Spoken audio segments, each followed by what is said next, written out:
Como les dije al inicio, hoy nosotros vamos a hablar de economía, a ver cómo podemos despedir de buena forma el 2024 y darle la bienvenida al 2025. Muchas personas nos han escrito por redes sociales que el 2025 nos van a entrar con la reforma. Nosotros no tenemos manera de saberlo. A quien sí se lo vamos a preguntar es a Juan Ariel Jiménez, que está aquí conmigo, y a él le vamos a dar algunas cifras de todo lo que nuestra producción con Erika Bardot a la cabeza ha deducido y ha cuantificado. Tenemos que de los 122.000 millones de pesos anuales que necesita buscar el país, al menos de forma rápida, algunos de esos millones podrían provenir de la mejora de los gastos del Estado. Tú me dirás, Juan Ariel.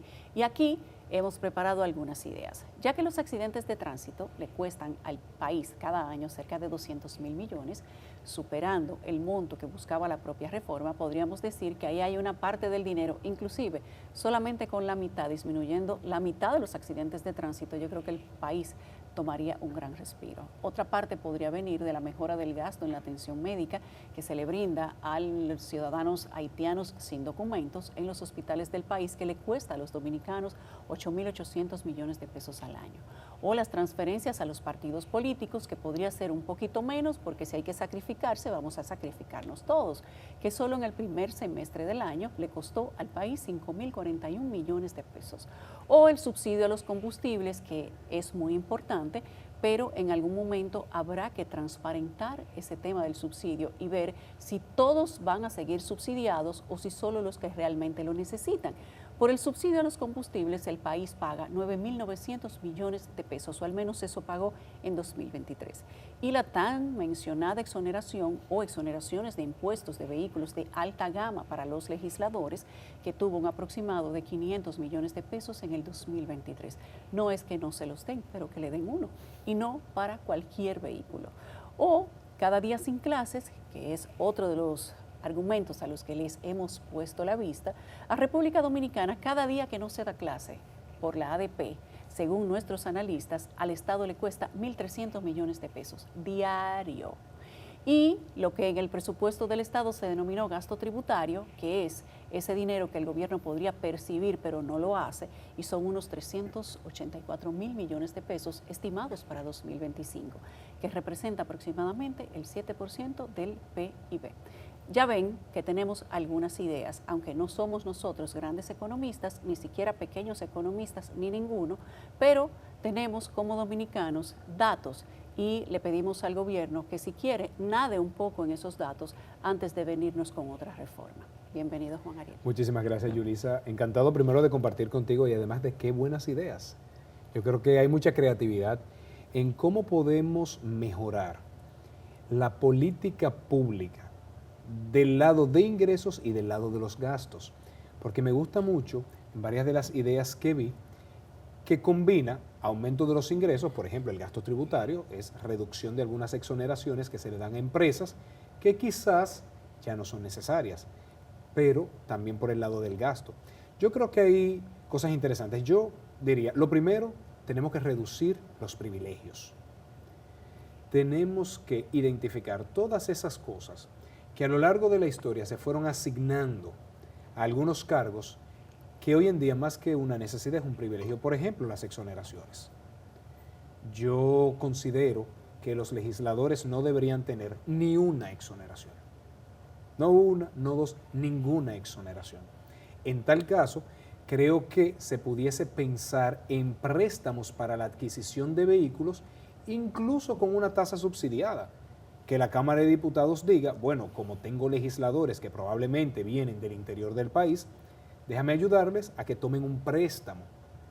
Pero mira que eso elimina un privilegio, porque pone al legislador al mismo nivel de aquellas personas a las que está representando. Usted quiere un vehículo, usted toma un préstamo.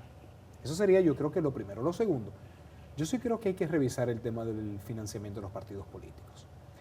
Yo creo que en muchas ocasiones se les da a cualquier partido una partida del presupuesto, independientemente de que verdaderamente estén representando a un colectivo. Porque sabemos que hay muchos partidos que lo que realizan son negociaciones con el gobierno de turno.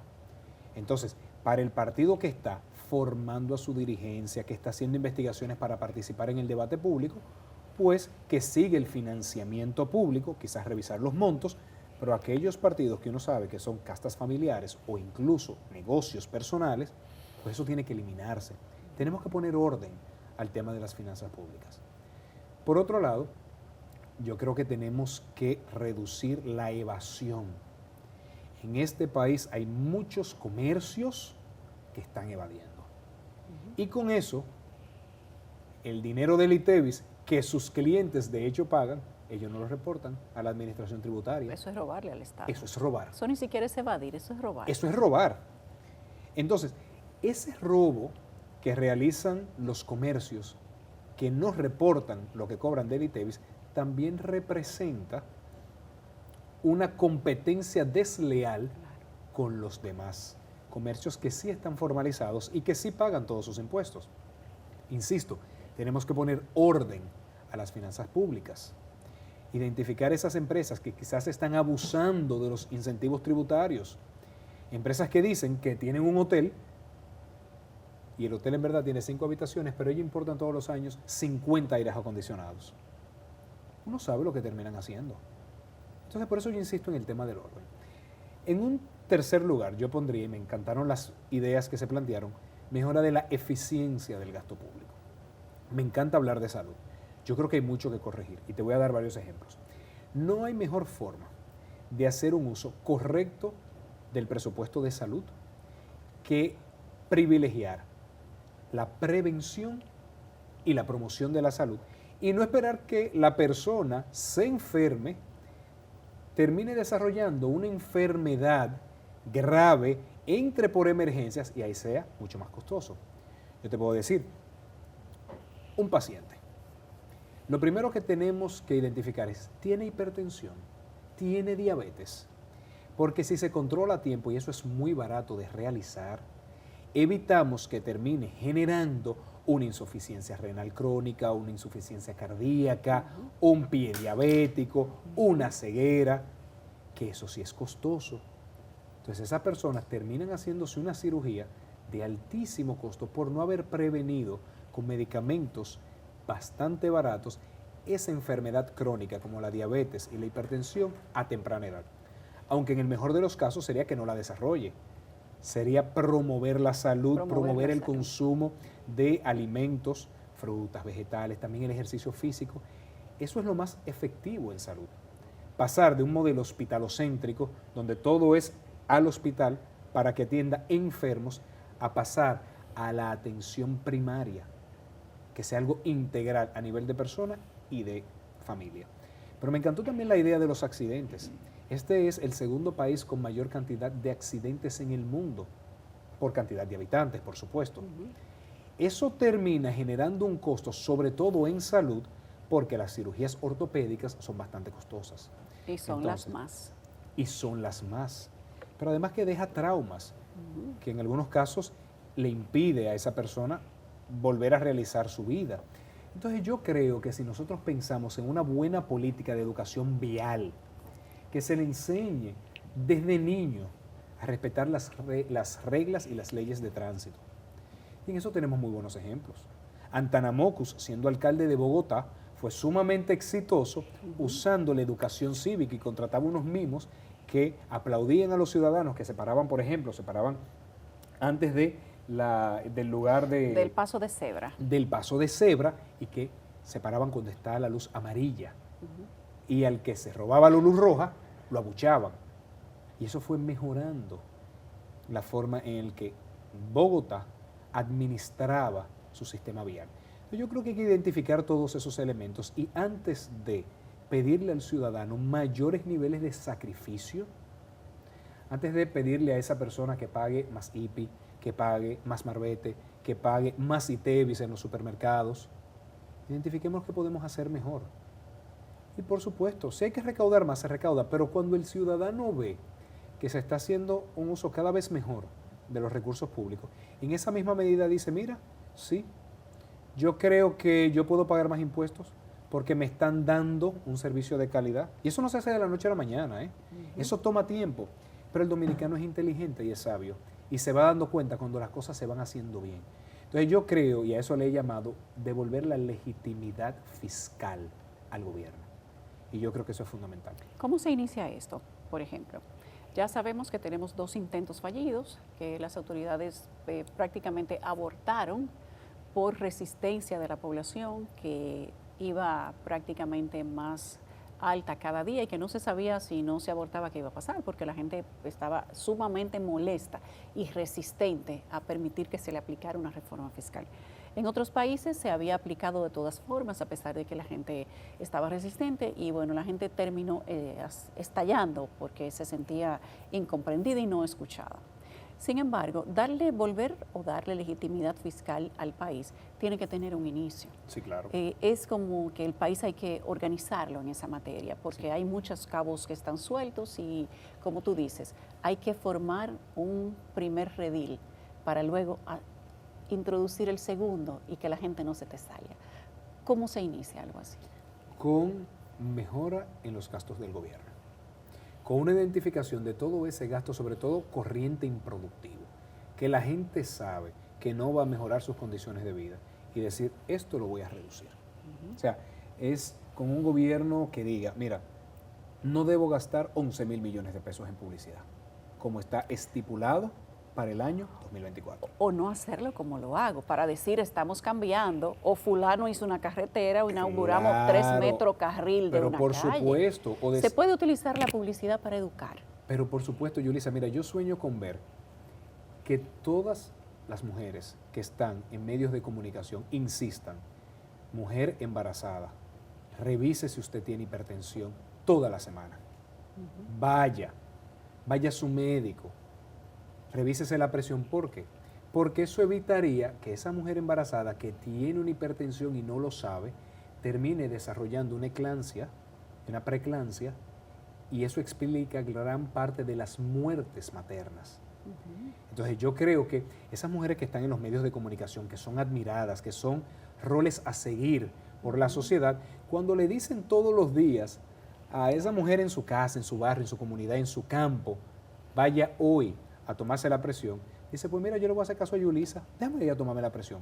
Y así reducimos las muertes maternas. Pero también sueño con todos estos influencers masculinos que digan, hombres, levantarle la mano a la mujer es un acto de cobardía. Y eso no se debe aceptar. Y a mí que ningún hombre que le levante la mano a una mujer se atreva ni siquiera a mirarme la cara, porque eso es una vergüenza, para reducir la violencia intrafamiliar y los feminicidios. Entonces es conectar la comunicación con las políticas públicas que se necesitan para mejorar las condiciones de vida. ¿Por qué eso no se hace? Tú estuviste en el Estado, sabes cómo se administra el Estado, sabes cómo se atribuyen los fondos y cómo funcionan las cosas internamente. ¿Por qué no se hizo en el pasado y por qué si piensas que podría no estarse haciendo ahora? Y por eso yo considero que necesitamos una nueva generación de líderes en la política. Una generación que no vean el gasto en publicidad como una forma de autopromoción o una forma de buscar el favor de los comunicadores. No, es que el favor de los comunicadores debe ser con las buenas decisiones. El lado fácil es intentar tener en buena algunos comunicadores, que no todos se prestan a eso, debo decir y debo aclarar, tenerlo en buena diciendo, miren, la verdad es que fui a un hospital y me dieron un buen servicio. Claro que lo diría. Claro que en sí. lugar de, bueno, es que me puso un anuncio. Entonces tenemos que cambiar la forma de hacer política.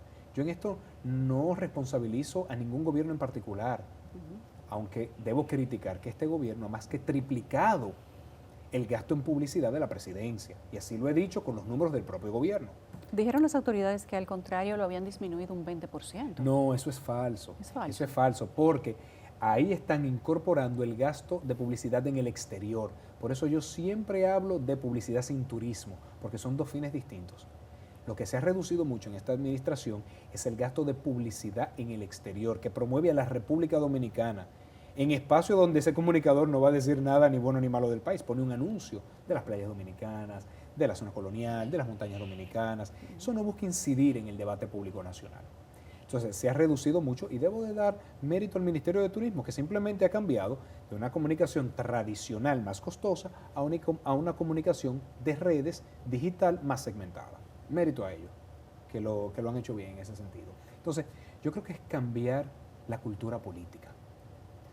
Es, debo decir, quizás promover una ley de publicidad y propaganda gubernamental. Eso se ha hecho en muchos países, se ha hecho en Canadá, se ha hecho en España. Entonces, no somos el único que tiene esa tentación del uso del presupuesto para influir en el debate público. Por eso en muchos países, insisto, se ha tenido que legislar al respecto. Esa fue una promesa del presidente Luis Abinader, desde que llegó al gobierno y no la ha cumplido. Yo creo que por eso se necesita una nueva generación de líderes que visualice que la política se puede hacer distinta y se debe hacer distinta. Y se debe hacer distinta. Así es. El financiamiento de los partidos políticos, Juan Ariel. ¿Qué le espera al país si se continúa en el futuro dando esta cantidad de dinero, 5.041 millones de pesos cada año a los partidos políticos? Yo creo que antes de hablar de una reforma fiscal que lleve a cada ciudadano a sacrificarse más, todos nosotros debemos poner de nuestra parte. Anteriormente hablaba de todo lo que debe hacer el gobierno, reducir el gasto improductivo. Pero también los partidos políticos tenemos que poner de nuestra parte. Todos. Aquí tenemos que revisar eso. Yo no soy partidario de la eliminación del financiamiento público. ¿Por qué?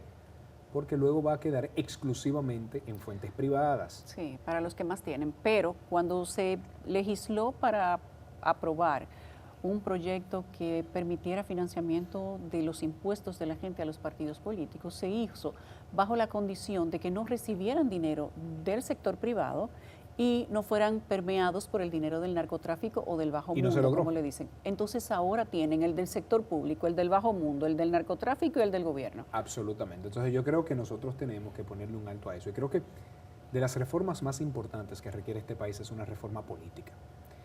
En la medida en que montar un proyecto presidencial cueste miles de millones de pesos, le va a costar más al ciudadano de su bolsillo, vía pago de impuestos, pero le va a costar más al ciudadano también vía mayores precios, porque la empresa que le da dinero a un partido, a un candidato, a un precandidato, de algún lado lo va a buscar. Y sus ingresos son venta de productos a las personas.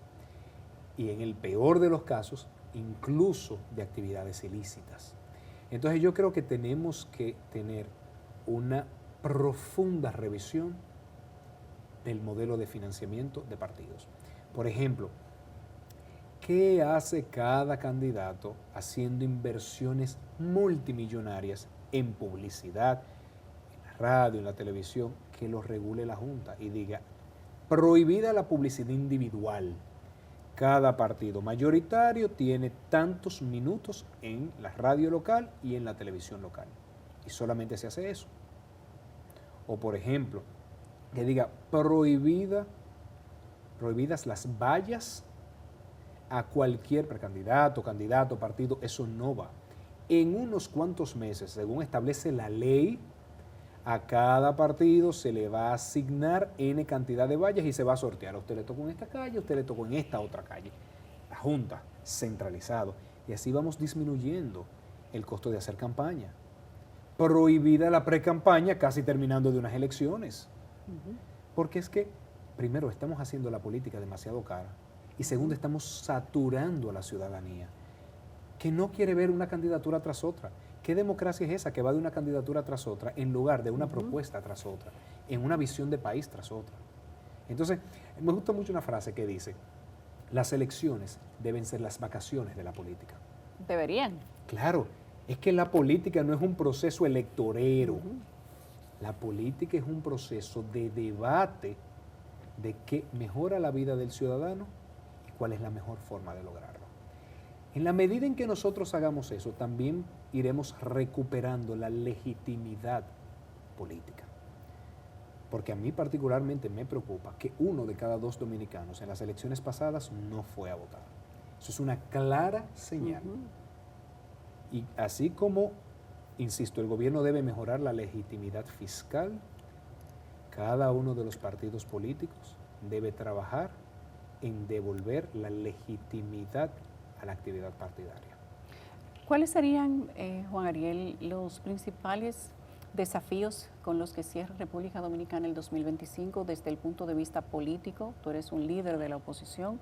Algunos dicen que podría ser el candidato presidencial del Partido de la Liberación Dominicana en esta nueva pléyade de gente joven que se necesita que tenga experiencia, buenas intenciones, que tenga experiencia de Estado y pareciera que tú cumples con los checklists. Y qué bueno que así sea.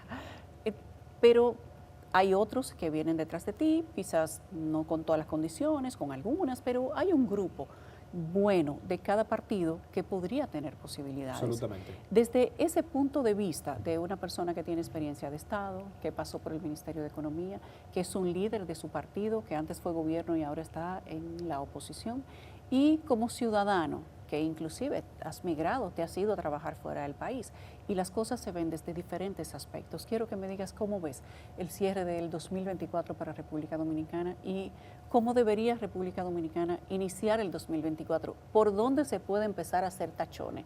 Juan Ariel Jiménez, una joven promesa de la política, hoy está en oposición, pero en el futuro quién sabe. Hoy le pregunto a Juan Ariel por dónde se le empieza a coger costura a este país para 2025 en el aspecto político y en el aspecto social y económico, Juan Ariel. Yo diría lo primero es, necesitamos orden, Yurisa. A mí me preocupa la cantidad de policías que están muriendo diariamente. En un país donde no se le tiene respeto a la autoridad policial, en ese país hay un desorden generalizado. Y siento que vamos transitando hacia allá. Tú has dicho que yo he emigrado en algunas ocasiones. En Estados Unidos se respeta mucho al individuo y a su libertad y usted haga lo que quiera, salvo y respetar a un policía, porque eso sí no es tolerado. O brincarse las leyes. Claro. Fíjate que la gente anda derecha. Pero por supuesto, y el dominicano que aquí se come una luz roja, allá se para en el stop. Y no sacan los niños del aeropuerto sin un cochecito, sin una sillita de bebé. Exactamente. Entonces yo creo que nosotros tenemos que repensar este tema de tenemos que poner orden en el país. Me preocupa el tema migratorio. Me preocupa el tema migratorio porque no podemos caer en los dos extremos de permitir una migración descontrolada, una migración que en algunos casos quita trabajo a los dominicanos, en algunos casos, en otros casos hace un consumo excesivo de los servicios públicos, ya ustedes dieron el dato, en el tema de salud. 8.800 millones. Claro, pero tampoco podemos caer en el extremo del negocio de las deportacionles. Claro. Porque pero detrás, además el tema de la violencia que hay detrás de la inmigración desordenada. Todos los delitos cometidos por inmigrantes, el 98.2% está cometido por haitianos. Claro.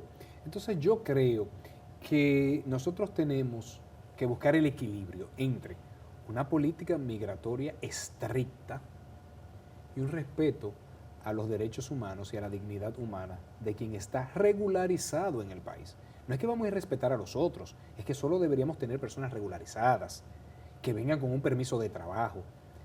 Entonces, yo eso lo resumo en poner orden al esquema migratorio, que se tiene que trabajar desde todos los frentes, se tiene que trabajar con las empresas. Esto no es un desafío exclusivo de República Dominicana, pero hay muchos ejemplos de otros países que le han puesto orden al tema migratorio. Entonces, diría, en el lado social tenemos que recuperar el buen convivir de los dominicanos. En la parte económica, a mí me preocupa en este 2025 que estamos entrando con muy altas tasas de interés. Las personas que tienen préstamos hipotecarios, préstamos de vehículos, de consumo, le ha aumentado mucho la tasa. Y eso quiere decir que todos los meses tienen que sacar una mayor cantidad de dinero para pagar su préstamo. Esa familia dominicana que tiene todavía el bolsillo golpeado, ahora se le golpea más con este aumento de las tasas de interés. Está coincidiendo con un aumento del tipo de cambio. Entonces eso es un desafío que nosotros vamos a tener a inicio del 2025, sobre todo con la disminución de la actividad económica, que es normal cuando se aumenta tanto la tasa de interés.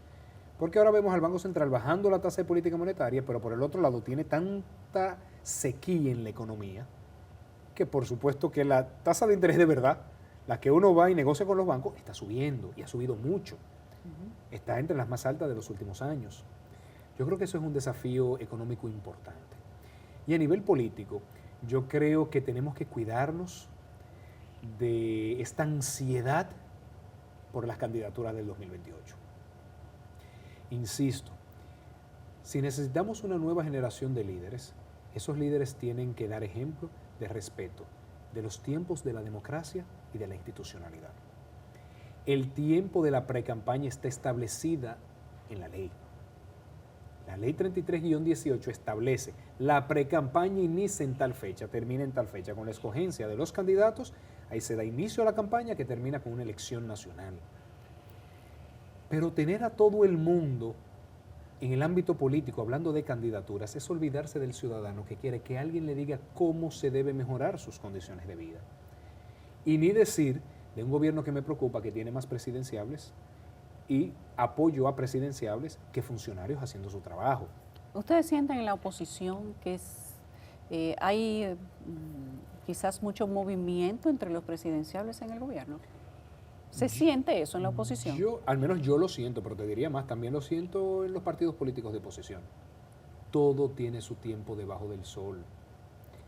Y la verdad es que si desarrollamos una democracia donde solo nos hablamos los políticos a los demás políticos para ver cuál de todos nosotros va a ocupar un cargo y nos olvidamos de una población que está pasando necesidades, que tiene dificultades y que quisiera que alguien los represente en la exigencia de mejores servicios públicos, de mejor actividad económica, si eso no lo encuentran en la política, después no nos quejemos con los outsiders, que así es que vienen. Y ahí hay una pléyade de países en América Latina que han dado ejemplo de cómo sucede. Entonces, a nivel político tenemos que cuidarnos de eso y devolver la legitimidad al ejercicio político. Esta semana, justamente, el Tribunal Constitucional ha emitido una sentencia donde permite que las personas, sin estar vinculados, ligados o haciendo militancia política, puedan aspirar a una candidatura presidencial de una manera independiente. Todavía la Junta Central Electoral no se ha pronunciado respecto de qué tipo de reglamento se hará al respecto, porque el desorden debe ser con orden también, debe haber algún tipo de parámetros para esto, porque de lo contrario tendremos, ¿cuántos millones de ciudadanos diciendo que pueden ser presidente, haciendo uso de su legítimo derecho, pero dentro de qué marco del orden? Todavía eso no se sabe. Lo que sí ya es un hecho es que el Tribunal Constitucional ha dicho, cualquier ciudadano con facultades y pleno uso de sus derechos, dentro de los límites que cumpla con las normas exigidas por la ley para ser presidente, puede ser presidente aunque no sea militante de un partido político. Y ahí, que se abran las aguas como Moisés, ahí entra todo el mundo. Así es. ¿Qué opinas de esta sentencia y cómo ven ustedes, los partidos organizados, que esto puede mejorar o afectar o enriquecer la política? Hay visiones a favor y opiniones en contra. Los que están a favor dicen que promueve la democracia, porque elimina un intermediario del proceso político, que son los partidos. Y así ciudadanos que pueden gozar del favor de las personas, de la población, que pueden presentar propuestas, ideas que convenzan al electorado, se pueden presentar aun cuando algunos partidos políticos, por intereses de grupos, de élites, de personas, en algunas ocasiones lo bloquean. En ese sentido es un aumento de la democracia. Pero por el otro lado, los partidos políticos, sobre todo los que hacen un buen ejercicio de la política, sirven de contrapeso. A mí me encanta un discurso del expresidente Sanguinetti en Uruguay que dice, los partidos políticos son muy importantes. Este es el discurso de su retiro en el Senado, de la actividad congresual, porque se dedicaba a ser el secretario general de su partido. Dice, la importancia de los partidos políticos es que sirven de contrapeso. Primero porque las fotos pesan, o deberían pesar, porque el partido tiene una historia, tiene una visión, y no puede venir cualquier ciudadano a desviarse mucho de eso. Y segundo, porque tiene elementos que ayudan a que se tengan que consensuar las propuestas y la visión de país. Entonces, en ese sentido, se le hace contrapeso a cualquier ciudadano que quizás pueda venir con una idea atractiva, pero que sea extrema, que también se ha visto en muchos países. Particularmente creo que en el caso de la República Dominicana es un reto adicional que se le pone a los partidos políticos, que se le está diciendo, miren, si ustedes no hacen lo que tienen que hacer, si no recuperan el diálogo ciudadano, humilde, entre iguales, si no recuperan la discusión de ideas, por allá hay otras opciones. Y esas otras opciones son como un ticket de lotería. Ahí puede salir cualquier cosa. Cualquier cosa. Entonces tenemos que saber que estamos viviendo en nuevos tiempos, en lo que se ha denominado democracia de audiencias, donde importa más una candidatura que guste en el electorado que una organización política. Entonces, si la organización política no añade esas candidaturas que gusten en el electorado, con esta nueva sentencia del Tribunal Constitucional van a buscar un mecanismo. En algunos casos sale muy bien y en otros casos sale muy mal. ¿Cuáles son las alternativas que tienen los partidos políticos para mejorar, quizás? Porque si lo toman de buena manera, lo tienen que tomar de alguna manera de todo modo, porque ya es una sentencia, ya es un hecho. Tienen los partidos políticos que mirar hacia esa sentencia. Absolutamente, absolutamente. Esa sentencia cambia la dinámica política. Quizás ahora no se vea, pero ahí está Colombia. Ya en Colombia la mayor parte de los candidatos salen de candidaturas independientes, sin partidos políticos, a todos los cargos. Una parte importante de los congresistas en Colombia se presentaron de manera independiente. Varios alcaldes de Colombia se presentaron de manera independiente e incluso ganaron. En estas elecciones presidenciales que vienen, habrá varias candidaturas importantes de manera independiente. Y así te puedo seguir relatando casos donde se ha visto, en Centroamérica hay varios ejemplos. Entonces, insisto, en lugar de señalar, no me gusta la sentencia, sí me gusta la sentencia, el Tribunal Constitucional dictaminó. Ya no vale discutir. Ahora, veámonos hacia adentro, es decir, ¿qué tengo que hacer distinto? Porque solo así vamos a salvar la democracia partidaria dominicana. Lo demás es un ticket de lotería. ¿A partir de cuándo entiendes que esto puede, todavía no ha generado mucho debate, pero podría empezar a generarlo? ¿Se esperará que lleguen las elecciones? ¿Vislumbras que esto genere algún cambio para las elecciones del 2028? Puede ser. No se descarta nada. Yo considero que la vida del ciudadano está cambiando tan rápido. Y de un momento a otro las cosas o se salen de control o se ponen en orden. Ahí está el caso chileno, por ejemplo. Muy pocas personas visualizaron el estallido social. Anticiparon que esa economía que crecía tanto, Y que era modelo. que era modelo para toda América Latina, En todos los aspectos. de repente a ningún chileno le gustaba y se tiraron a las calles. Así es. Lo mismo estaba pasando con Colombia. Inclusive la seguridad social de Chile era el ejemplo de Latinoamérica. Absolutamente. Y ellos no estaban conformes con eso. Ya lo ves. Entonces, las cosas se pueden salir de control en cualquier momento. Por eso, a mí me gusta esta idea de que las reformas hay que hacerlas cuando no son necesarias, pero son importantes. Nosotros necesitamos una profunda reforma política. ¿Cuándo será debido a muerte? No lo sé, pero no esperemos llegar ahí. Vuelvo al ejemplo de salud. No curemos al enfermo. Hagamos una debida prevención y una promoción de la salud. Juan Ariel, ¿cuáles son tus planes para el 2028? Bueno, mira, yo estoy enfocado en dialogar con la ciudadanía, en que ese diálogo genere ideas que puedan presentarse al debate público, quizás hasta que le implemente el propio gobierno de turno, no importa. Y así ir construyendo una visión de país donde cada uno aportando su granito de arena podamos hacer una política distinta. Y ya la vida y los ciudadanos dominicanos determinará qué quiere hacer con ese proyecto. No me estás diciendo nada. Todo tiene su tiempo debajo del sol. ¿Podrías pensar en una carrera política más allá de la posición que tienes dentro del PLD en este momento? Todo es Faltan posible. 4 años. Faltan 4 Casi años. 4 años. Claro, completos. y en 4 años pueden pasar muchas cosas. Ahora yo sí te puedo decir que participaré activamente en lo que va a ocurrir en el 2028. Si participaras activamente, ¿de qué manera ves que los retos que va a tener República Dominicana, que ya los está teniendo, y son muchos, el tema de la seguridad, aunque las autoridades dicen que hay mejores cifras, el tema de la salud, aunque dicen que se ha mejorado, el tema de la economía, aunque el gobierno dice que crece y que va a continuar creciendo en 2025, y parece que algo tiene de cierto porque hay un reconocimiento de organismos internacionales que tienen que ver con los aspectos económicos. Pero, ¿cómo ves tú que podríamos entrar en el 2025 desde siendo una figura política de la oposición, avanzando quizás en unos primeros 3 temas? Si tú, Juan Ariel, tuvieras que intervenir, que te va a tocar, quieras o no, como la película, hablar de o tomar los 3 temas que quizás se entiende que son los que no pueden esperar. Y te decía al inicio que este es un país en el que los partidos no tienen mucha definición ideológica, inclusive ni siquiera los gobiernos conviven con cualquier cosa y con todas las cosas y creen que pueden atajar, como decimos en el campo, ir atajando problemas, recortando a ver si las cosas simplemente siempre no estallan. Pero de los principales temas nacionales, ninguno se ha resuelto en 50 años de gobierno. Y siguen pasando presidentes y los problemas para la población siguen siendo los mismos.